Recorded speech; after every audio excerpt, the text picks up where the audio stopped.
Why was there a line at the cemetery? Because people were dying to get in. Ooh, untasteful. Ooh. What is going on, ladies and gentlemen? We're here to sit down and talk to you about aftermarket suspension and what you actually didn't know. So I'm Alex from Fitment Industries, wheels, tires, suspension, the whole 9 yards. Don't forget to subscribe.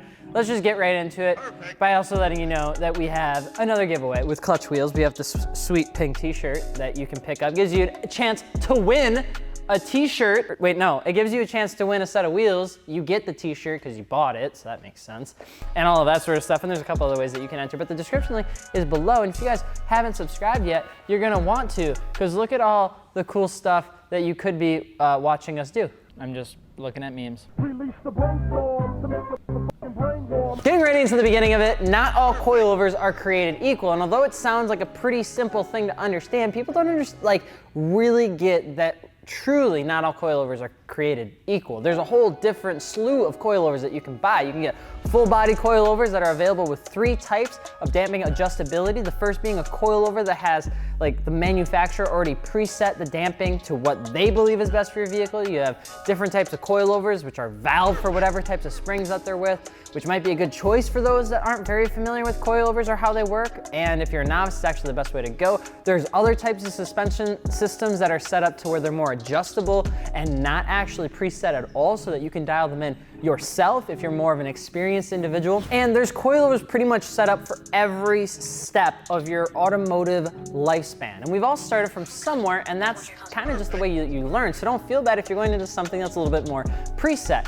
A lot of times the more expensive stuff is where you're gonna have more customization and where you need to know more about the product if you actually wanna use it to its full potential. Some coilovers are single adjustable, which means they have the ability to adjust their damping controls with both rebound and compression together.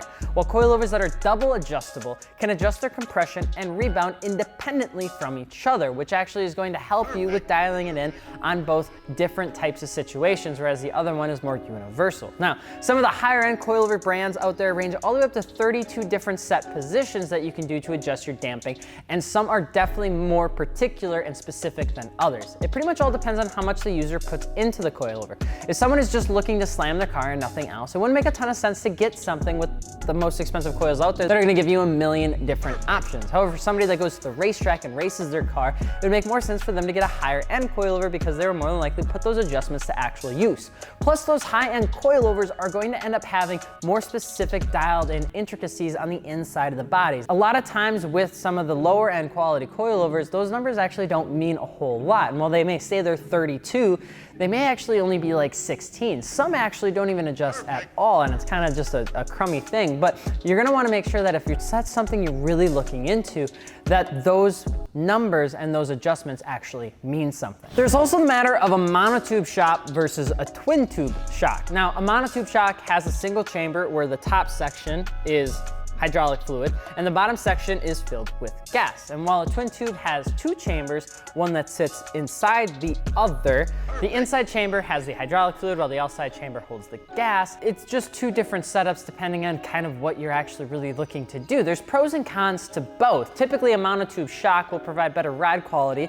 because a twin tube shock, the fluid flows from the inner chamber to the outer one, and when it's being really put to use, the fluid can actually start foaming, which will lead to not so great ride quality. It's actually a pretty common thing, especially as seals start to deteriorate. However, a monotube shock will never allow the gas and fluid to mix, so you never have to worry about that issue actually happening. Now, it does sound like monotube is the answer, and for a lot of people it actually is, but that's not to say that twin tubes don't have their magic as well. But really, when we're looking at a monotube, it does have some pretty big pros. I mean, the oil capacity in a monotube is gonna be much higher. There's a free-floating piston, so it never allows the gas and the fluid to actually mix. Everything can be more precise from a general point of view and ride quality, but the twin tube allows you to actually tune in what you want just a little bit more. A lot of times you have to be an expert in suspension to run a twin tube setup appropriately. And although they cost about twice as much as a twin tube shock, it can be worth it. They're extremely durable, they require less maintenance, and are generally just a better product than the twin tubes sometimes. Remember, everything depends on the brand and everything depends on the coilovers that you buy. The quality is going to matter. Usually what we recommend is that if you're looking to get coilovers, especially aftermarket coilovers, you do have to ask yourself, how much do you plan on using the coilovers for their intended purpose? And if your scale is a 10 out of 10, we'd recommend not cheaping out and getting the best you possibly can, because you can actually do quite a bit with the proper set of coilovers. Typically, people get coilovers for one of two reasons, though. They either want to slam their car or they track it. Although people do it for looks, that ends up ending up slamming it because that's what everybody likes to do. Either way, it's a great way to be able to get a coilover custom built to what you want and what you're actually going to be using the coilovers for.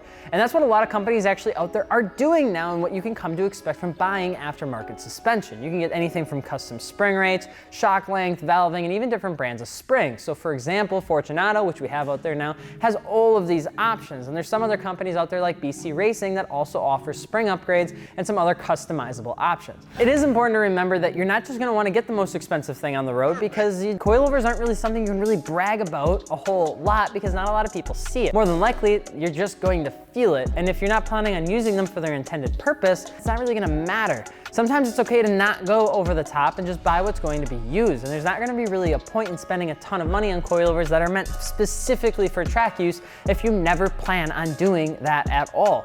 And that goes for pretty much everything, not just coilovers. Buy what you're going to use and will suit your actual personal needs. A lot of times with coilovers, they fall into the same thing as really expensive wheels. People get pressured into buying these very expensive setups, then have absolutely no idea what any of the adjustment actually means, and they have had no plans to actually make any adjustments to them. And a lot of those more advanced coilovers will end up being more of a headache than you planned on, because that's just how it works. There's another couple things with aftermarket suspension that you need to keep an eye out, such as just when you're actually dialing in your suspension, you have to remember that when you install these sort of things, it takes time for your suspension to actually set, especially with the weight of your vehicle. So don't plan on just setting it up as if you're gonna slam it on the ground, because once the suspension actually sets, you're probably gonna end up going a good 1/4 inch to a 1/2 inch lower than when you were when you actually installed the coilovers. Another thing with aftermarket coilovers is that a lot of the entry brands can be pretty similar, so you're gonna wanna make sure that when you're doing your research, you do it appropriately. Our recommendation is always to figure out which coilover is specifically built for your platform, because a lot of times there are brands specific to your platform that have dialed in an STI platform, WRX, or an Evo platform, or a 350Z Nissan platform that are gonna be really good at that specific thing, but they may not be that great at another platform. A lot of times you'll be able to see that just by researching the brand a little bit, and with a couple seconds of research, you'll be able to make a much smarter purchase over the grand scheme of things. So that's what we got to tell you about aftermarket suspension. Drop a comment below, and if you have questions on coilovers, I'm Alex from Fitment Industries. If you're looking for wheels, tires, suspension, fitmentindustries.com. Don't forget, we're doing a giveaway with clutch wheels. You can check out the link below. Buying a t-shirt, you get this sweet pink t-shirt that's got a 370Z drifting in the back. Not sure if it's on coilovers, I would assume that it is, but you know, for the sake of the video, we're gonna say that it is. And you can get entered in to win a free set of wheels. It's actually pretty cool. I'm Alex from Fitment Industries. We will see you later. Peace.